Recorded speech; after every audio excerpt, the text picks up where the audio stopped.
बिस्मिल्लाहिर्रहमानिर्रहीम अल्हम्दुलिल्लाहि रब्बिल आलमीन वस्सलातु वस्सलामु अला सय्यिदिल अंबियाइ वल मुरसलीन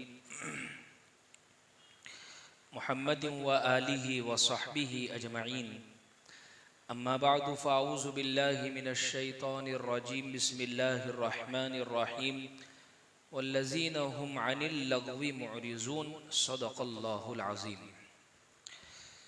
अज़ीज़ बुज़ुर्गों, मैंने एक आयत तिलावत की है आपके सामने। 18वें पारे सूरे मुमिनून की ये शुरुआती आयत है। इन आयतों में अल्लाह ने सही माना में जो ईमान वाले हैं उनकी कुछ सिफतें बयान की है। खिरद ने कह भी दिया ला इला तो क्या हासिल, दिलो निगाह मुसलमान नहीं तो कुछ भी नहीं। अगर हम हकीकत में मुसलमान नहीं है तो फिर कुछ भी नहीं है। असल हकीकी मुस्लिम होना चाहिए। तो उन हकीकी मोमिनीन की कुछ सिफतें बयान की है। जैसे एक तो यह है कि वो नमाजों में बहुत ज़्यादा खुशू करने वाले हैं, ज़कात देने वाले हैं, शर्मगाहों की हिफाजत करने वाले हैं, और इसके अलावा भी कुछ सिफत है। उन्हीं में एक सिफत ये बयान हुई कि वो लोग कामयाब है जो लग़्व बातों से, बेकार की बातों से दूर रहने वाले हैं, किनारा कशी इख्तियार करने वाले हैं। इस आयत के दो मतलब हो सकते हैं। एक मतलब तो यह है कि अगर कोई शख्स इन लोगों के साथ बेहुदा गुफ्तगू या बेहुदा मामला करता है तो ये उसका जवाब तुर्की ब तुर्की देने के बजाय उससे किनारा कशी इख्तियार कर लेते हैं, यानी अपने आप को लग़्व बातों से वो बचा लेते हैं, दूर कर लेते हैं, उसमें उलझते नहीं हैं। हज़रत शाह इस्माइल शहीद रहमतुल्लाहि अलैह का वाक़या इस पर लिखा है कि बहुत बुजुर्ग और अल्लाह वाली शख्सियत गुजरी है। शाही ख़ानदान के शहज़ादे थे। अल्लाह के दीन की सरबुलंदी के लिए निकल पड़े, कुर्बानियाँ दी। एक मर्तबा दिल्ली की जामे मस्जिद में खिताब फरमा रहे हैं। भरे मजमे में खिताब के दौरान एक शख्स हज़रत से कहता है कि हज़रत आप हराम ज़ादे हैं, नाउज़ बिल्लाह। यानी मतलब यह है कि आप हलाल की औलाद नहीं है। अब जाहिर सी बात है, हम जैसा कोई आदमी होता तो उसको सज़ा दी जाती। अच्छा, हज़रत खुद भी तो आलिम, शहज़ादे, और अल्लाह ने मकामात अता फरमाए थे। लेकिन जो लोग पैगंबराना दावत को लेकर चलते हैं उनके मिजाज में भी पैगंबराना तहम्मुल और बर्दाश्त होता है। अच्छा, हज़रत ने जब ये सुना, जवाब देखिए, कहा कि आपको गलत इत्तिला मिली है। मेरी वालिदा के निकाह के गवाह आज भी दिल्ली में मौजूद है। गोया एक गाली को हजरत ने मसला बनाकर पेश कर दिया। अब अंदाजा लगाइए, इस ताने का जवाब ताना भी तो हो सकता था। कुरान ने कहा है जो तुम्हारे साथ जितनी ज्यादती का मामला करे उतनी ज्यादती तुम कर सकते हो, तुम्हें गुंजाइश है। अगरचे शरअन यह हक हासिल है, लेकिन हजराते अंबिया और उनके मानने वालों को खास तौर पर इस बात की हिदायत दी गई है कि वो ऐसी बातों में पड़ते नहीं हैं, इससे दूर रहने वाले हैं। हुजूर को यह हक हासिल था, लेकिन आपने कभी भी पूरी जिंदगी में यह हक इस्तेमाल नहीं किया। एक यहूदी आलिम जैद बिन साना, जो बाद में चलकर मुसलमान होते हैं, हुजूर के पास एक दिन आए और हुजूर से कहते हैं मैंने जो पैसे दिए थे उसका क्या हुआ। और फिर उसके बाद हुजूर के बाप दादा तक वो चला गया कि मोहम्मद तुम्हारा खानदान अब्दुल मुत्तलिब की औलादे हमेशा टाल मटोल करने की आदी रही है, जब पैसे लेते हैं तो वक्त पर लौटाते क्यों नहीं।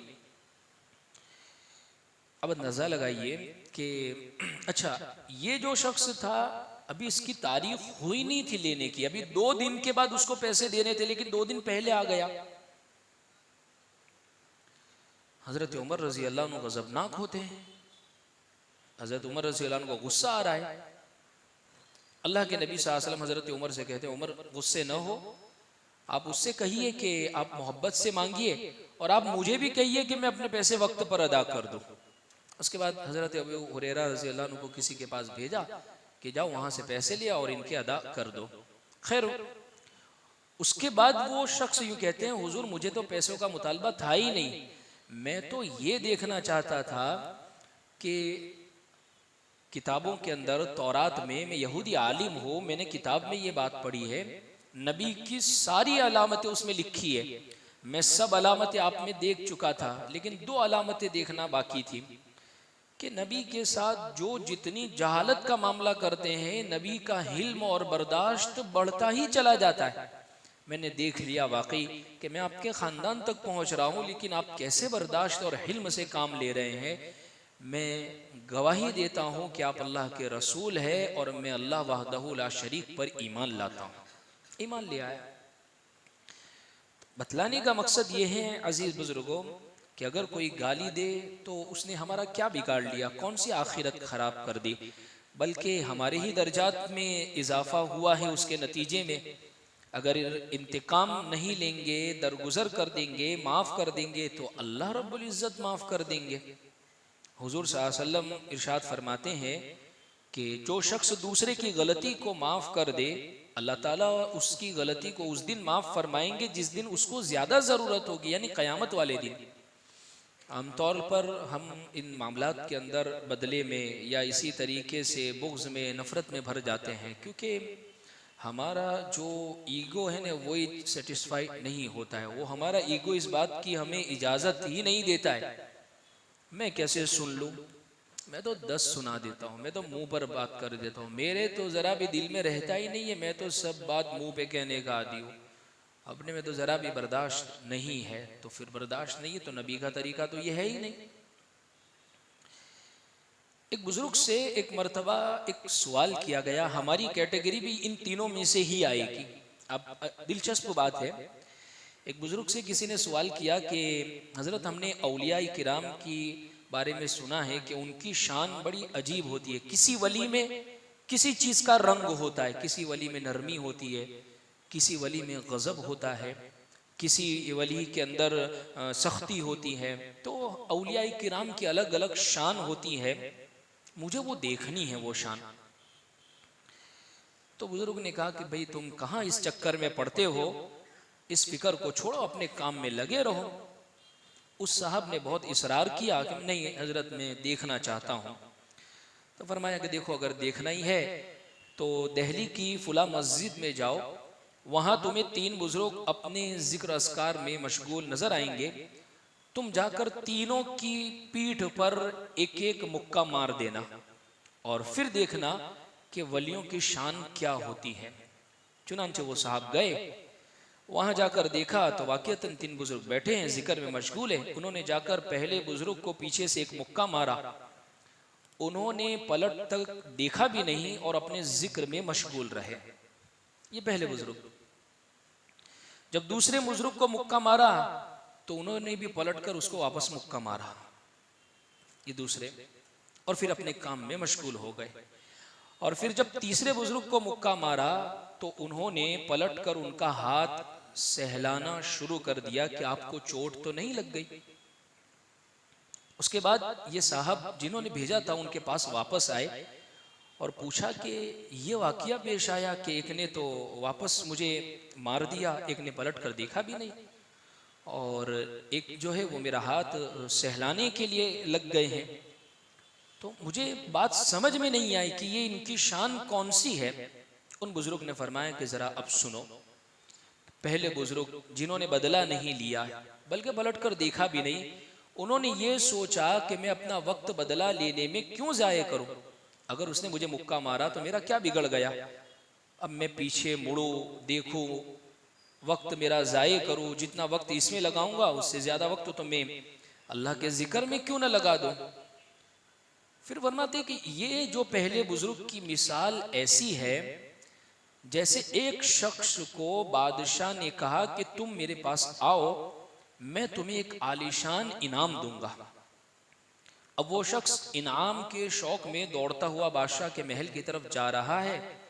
अब वक्त जो है उसके पास बहुत कम रह गया है और वक्त पर ही पहुंचना है। अब रास्ते में एक शख्स ने उसको मुक्का मार दिया, तो क्या ये शख्स उससे उलझेगा? जाहिर सी बात है, वो तो अपने मकसद की तरफ, बड़ा मकसद उसके सामने है, तो वो तो उसी तरफ सफर जारी रखेगा और दौड़ता चला जाएगा, वो उलझेगा नहीं। क्योंकि इस छोटी सी तकलीफ के मुकाबले में वहां मिलने वाला जो इनाम है वो बहुत बड़ा है। इसी तरह ये बुजुर्ग है कि उससे उलझे नहीं बल्कि जिक्र में मशगूल रहे कि उनके सामने आखिरत का इनाम जो है ना वो बहुत बड़ा था। दूसरे बुजुर्ग जिन्होंने ये सोचा, जो वापस मुक्का मार दिया, उन्होंने ये सोचा कि शरीयत ने मुझे ये हक दिया है, जितनी ज्यादती हमारे साथ कोई करता है उतनी ज्यादती मैं भी कर सकता हूं, लिहाजा उन्होंने अपने उस हक को इस्तेमाल किया। अच्छा, एक और बात यहाँ समझने वाली है। हजरत थानवी रहमतुल्लाह अलैह फरमाते हैं कि बाज बुजुर्गों से भी ये मनकूल है कि ये जो दूसरे बुजुर्ग हैं जिन्होंने अपने साथ होने वाली ज्यादती का बदला जो लिया, ये बदला लेना भी दर हकीकत में उस शख्स के साथ खैर खाई थी। उसको मारा वापस उसके भले के लिए मारा। क्यों? इसलिए कि देखिए, बाज अल्लाह वालों का हाल ये होता है कि अगर उनको तकलीफ पहुंचती है, उनकी शान में कोई गुस्ताखी कर देता है और वो सबर कर जाते हैं, उस सबर के नतीजे में सामने वाला शख्स तबाह बर्बाद हो जाता है। क्योंकि कुरान और हदीस में दो जगह ऐसी मिलती है, अल्लाह सीधे जंग का ऐलान किसी के साथ कर रहे हैं। एक वो शख्स जो सूद और ब्याज के चक्कर में मुब्तला है, अल्लाह का सीधा उसके साथ जंग का ऐलान है, कुरान में है। और दूसरा हदीस में मिलता है, मन आदाली वलियन फ़क़द आज़नतुहु बिल हर्ब, जो मेरे किसी वली के साथ दुश्मनी करेगा मैं उसके साथ जंग का ऐलान करता हूँ। अब जाहिर सी बात है कि बाज़ औक़ात अल्लाह ताला अपने प्यारों के साथ हुई ज़्यादती पर किसी के ऊपर अज़ाब नाजिल फरमा देते हैं, तो लिहाजा वो वली अगर सब्र कर जाते और वापस बदला नहीं लेते तो हो सकता है कि अल्लाह की तरफ से और सख्त पकड़ आ जाती। इसलिए उसकी हक में, उसकी खैर खाही के लिए, उसके इफादे के लिए, यानी उसके हक में बेहतरी के लिए इन्होंने अपना बदला ले लिया। हज़रत थानवी रहमतुल्लाह अलैह यहाँ पर एक अजीब बात फरमाते हैं कि एक इश्काल ये होता है कि अल्लाह का ये मामला अजीब है कि औलिया अल्लाह जो है वो तो इतने शफीक कि वो अपने ऊपर की हुई ज्यादती का मामला जो है वो लेते नहीं है, और अल्लाह अजाब देने पर तुले हुए हैं कि अगर वो बदला नहीं लेंगे तो अल्लाह की तरफ से पकड़ आ जाएगी, जैसा कि इस हदीस से मालूम होता है। तो यानी वली की शफकत जाहिर होती है इस हदीस से, और अल्लाह रब्बुल इज्जत पकड़ फरमाते हैं। जवाब हजरत फरमाते हैं, बात दरअसल ये है कि देखिए, शेरनी जो होती है, अगर कोई शख्स उसको छेड़ देवे तो बाज़ मर्तबा शेरनी उसकी तरफ तवज्जो भी नहीं करती है, लेकिन शेरनी के बच्चे को जरा छेड़ दो तो वो बर्दाश्त नहीं करेगी। तो इसी तरीके से अल्लाह वालों की जो उनसे मोहब्बत होती है, अल्लाह की जो उनसे मोहब्बत होती है, उस वजह से फिर उनके ऊपर पकड़ आ जाया करती है। खैर, तो ये दूसरे बुजुर्ग का हाल था। और जहां तक तीसरे बुजुर्ग का ताल्लुक है, जिन्होंने हाथ सहलाना शुरू कर दिया, उनको अल्लाह की मखलूक के साथ बहुत मोहब्बत थी, लिहाजा इस वजह से उन्होंने पलट कर सहलाना शुरू कर दिया। लेकिन असल तरीका सुन्नत का वो है जो पहले बुजुर्ग ने इख्तियार फरमाया, इसलिए कि अगर किसी ने तुम्हें नुकसान पहुंचाया तो कहाँ बदला लेने के चक्कर में पड़ गए, उससे क्या फायदा होगा। लिहाजा इस वाक़ये का खुलासा यही है कि हमारी ज़िंदगी भी इसमें गुजरनी चाहिए। वरना आम तौर पर बाज़ जुमले ऐसे मशहूर हो जाते हैं कि चाहे न चाहे हम उस पर अमल कर जाते हैं। जैसे कहते हैं ना कि ईंट का जवाब पत्थर से, टीट फॉर टेट। ये शरीयत की हमारी तालीम ही नहीं है कि जैसे को तैसा। माफ़ी को कुरान कह रहा है बार बार, नहीं आया वलिमन सबर व गफर इन्न ज़ालिका लमिन अज़्मिल उमूर, बर्दाश्त कर लेवे माफ़ कर देवे। तो अल्लाह भी आगे जो जुमला कह रहे हैं छोटा मोटा काम नहीं है। इन्न ज़ालिका लमिन, बहुत हिम्मत चाहिए इसके लिए, बहुत हिम्मत चाहिए इसके लिए। लेकिन जो कर लेता है बहुत बड़े नफ्स के ऊपर वो पैर रख देता है। तो इसलिए आजकल नहीं होता है घरों के अंदर, ख़ानदानों में, मिलने जुलने वालों में, दोस्त अहबाब में, रिश्तेदारों में मसाइल ये पेश आते रहते हैं। बस हमारी ज़िंदगी इसी में, उसने फलाने ने मेरे साथ ये किया, अब उसके साथ बदला लेने की सोच रहे, शिकायतें करते फिर रहे, ताना दे रहे। ये नहीं कि मैं माफ़ और दरगुजर कर दूँ, अपनी ज़िंदगी को आगे बढ़ो। खामखा के इस चक्कर में क्यों पढ़ो। अंबिया किराम को लोगों ने क्या ताने नहीं दिए। जैसे एक नबी को, वक्त के नबी को कौम यूँ कह रही है, इन्ना लनराका फी सफाहा व इन्ना लनज़ुन्नुका मिनल काज़िम, आप तो हमें बेवकूफ़ लगते हैं, आप तो हमें झूठे लगते हैं। कौम क्या, नबी क्या कह रहे, या कौमी लैसा बी सफाहा, नहीं मैं बेवकूफ़ नहीं हूँ और झूठा, मैं झूठा भी नहीं हूँ। वलाकिन्नी रसूलुम मिन रब्बिल, मैं तो अल्लाह का रसूल हूँ। ताइफ के मौके पर जब अल्लाह के नबी सल्लल्लाहु अलैहि वसल्लम जब ताइफ के बदमाशों को समझाने के लिए गए, तो ताइफ के अंदर 3 बड़े सरदार समझे जाते थे।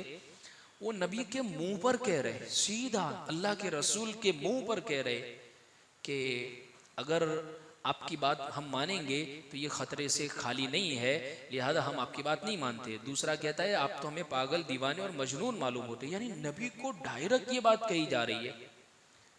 अच्छा, आखिर में जाते जाते बदमाशों को लगा दिया।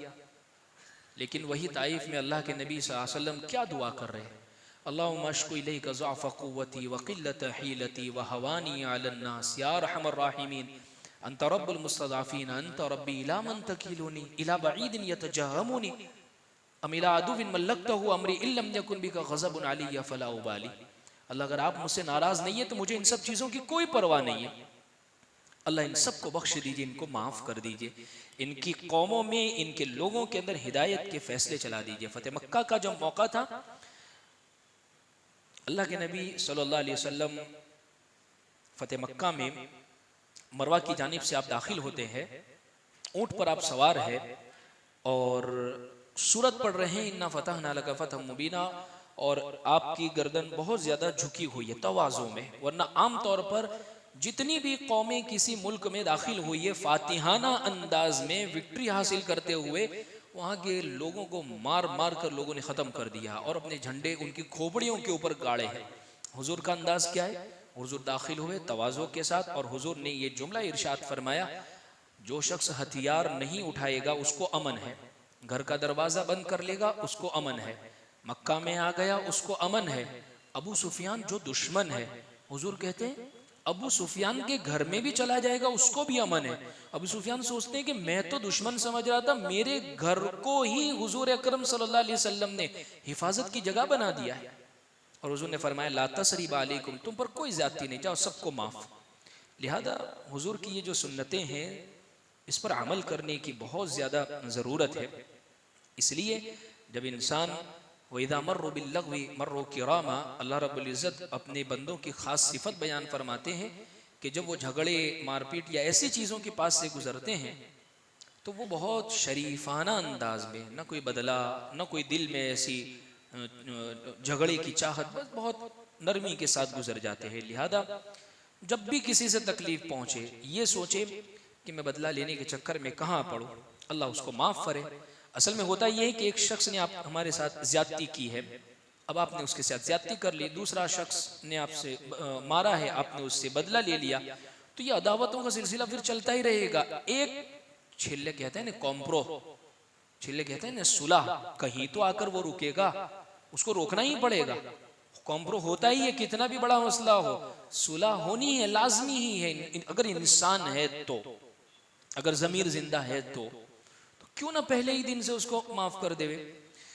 ज़माना जाहिलियत में एक जंग हुई है, जंग बसूस जिसका नाम है, लिखा है उसके मुतालिक कि 40 साल तक वो जंग होती रही। और जंग की वजह शुरुआत जो हुई है, एक मुर्गी का बच्चा था, किसी के खेत में चला गया और पौधे खराब कर दिए। ये यहाँ पर बोलने के लिए आए, उन्होंने सामने से सुना दिया, ये इन्होंने इसको मारा, लाठियां निकली, मारधाड़ पर उतर आई, कई जनाजे उड़ गए घरों के अंदर से।